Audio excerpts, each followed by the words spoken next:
No pressure, huh? No pressure. No pressure. Good morning. My name is Katherine Herring, and I attend St. Matthew's with my husband, Brian, and our three girls, Blair, Katie, and Ann Travis, as well as my mother-in-law, Kay.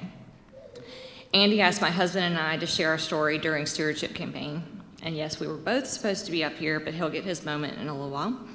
And since then, I've been a little nervous about what I would be able to say that could make a difference, especially after some of my amazing friends have already shared such wonderful messages.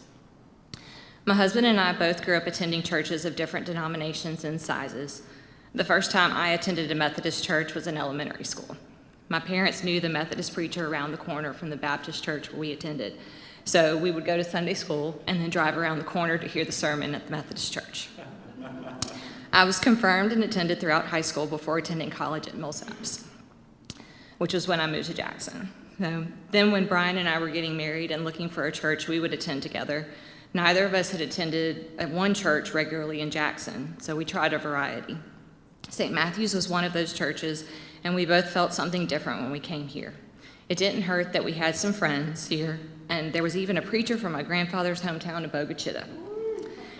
Something just felt like this was a good fit, and we joined shortly after we were married. Then we were busy with babies, and the pandemic happened, so we were never really in a rhythm of attending regularly. Following 2020, as we were all getting into a routine of gathering again, Andy reached out to Brian and I to see if we would be interested in joining a young couples class. We weren't so sure that we were that young, but we were interested in the idea and Andy's plan of discussing marriage, and so we went. It was a little awkward at the first meeting in the sanctuary and not really getting to see each other much outside of that hour. But fast forward a few years, and we've gone from awkwardly standing around at a Christmas party to meeting up to hang out for a few hours after church and organizing ladies' night out. By the way, I'm sorry I never planned that outing for the guys or that pickleball tournament.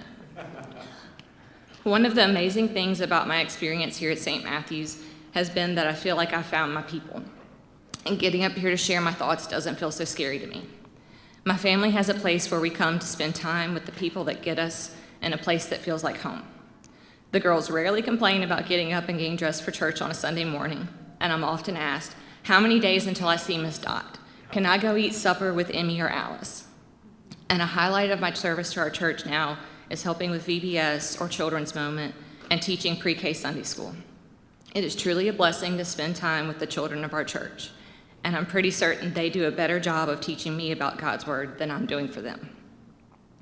All that to say, during this year's stewardship campaign, there are so many areas where we can participate with our prayers, our presence, our gifts, and our service.